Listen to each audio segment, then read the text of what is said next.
What's crack-a-lackin'? It's your boy Broshmo, just in case you did not know so. And before I help you out, Austin Hooper owner, help me out. Help me help you.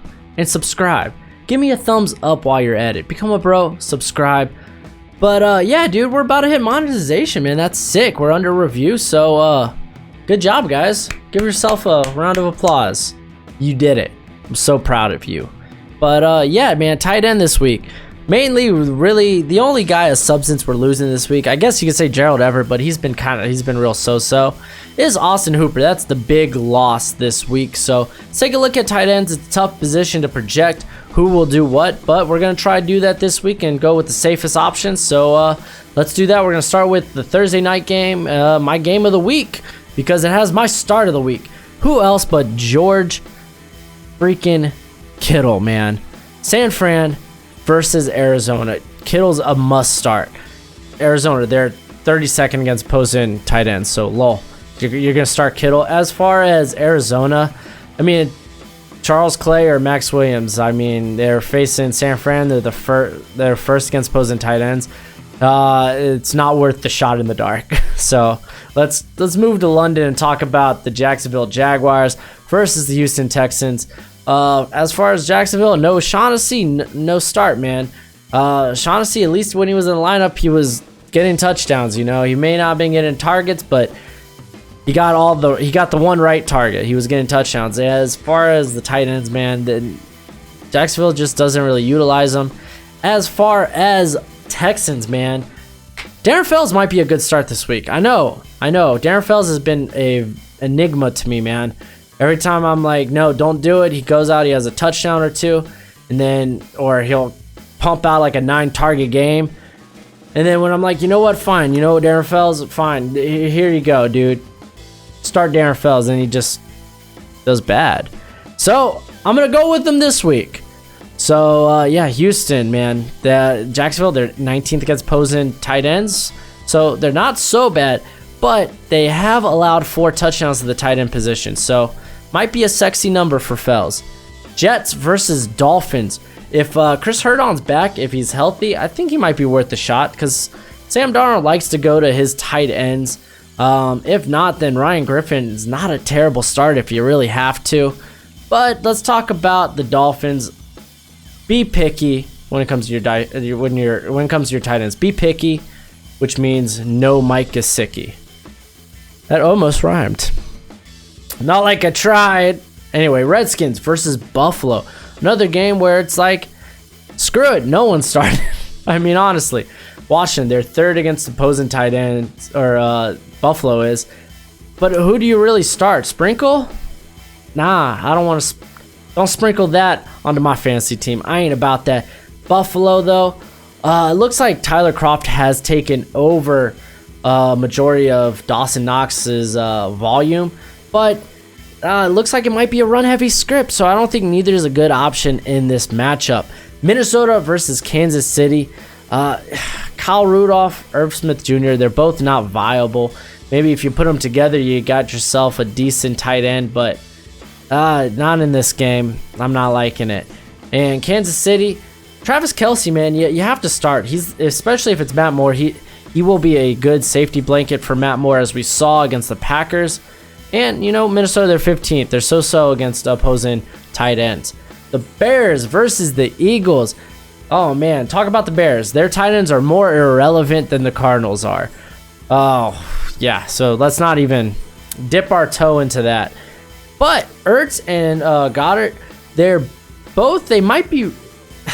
There's a little bit of risk when it comes to these guys, but the potential is there. Real good potential because Philly uses a ton of 2 tight end sets. Chicago, they're 21st against opposing receivers. Looks like Goddard has that red zone ability, but I mean, I know Ertz has that rapport with Wentz, so they're not bad starts. They're not bad. They're worth a shot. I mean, worth a shot. They're both solid tight ends, man. They're both solid tight ends. Colts versus Steelers. Man, Jack Doyle or Eric Ebron? Because, you know, Pittsburgh, they're 25th against opposing tight ends. Ebron has the TD upside compared to Doyle, but Doyle does see a lot of them receptions, just not in the red zone. So I don't know. I think they're both decent starts this week. Not great. I would go with Eric Ebron. Pittsburgh, man, Colts are 27th against opposing tight ends. It's a good matchup, but it's a tough start because Vance McDonald seems a little risky because, I don't know, Rudolph really hasn't gone to him since his first game. So, you know, it's not a terrible start. There's worse starts out there. And Tennessee versus Carolina. Now, this is a great thing because Ryan Tannehill loves himself the tight end position. The only question is Delaney Walker going to play this week? Is he healthy? It looked like he didn't practice Tuesday. So, I don't know. If not, then Jonnu Smith is a great option here, even in a tough matchup. Carolina's 10th against opposing tight ends, but Ryan Tannehill don't care. He don't care about your defense against tight ends. But, man, Carolina, I think Greg Olsen's a fine play this week. It was a tough week last week against San Fran. They're first, but I believe they're first. They're first against opposing tight ends. So, okay, he didn't put up against them. That's to be expected. Tennessee's, they're 22nd against opposing tight ends. So, a much better matchup for Greg Olsen. Detroit versus Oakland. TJ Hawkinson is not startable. Even in a great, and I mean great matchup, I don't think he's startable. But Darren Waller, we know that boy is startable. Detroit, 23rd against opposing tight ends. Waller, man, he's got 7 or more targets in all but one game.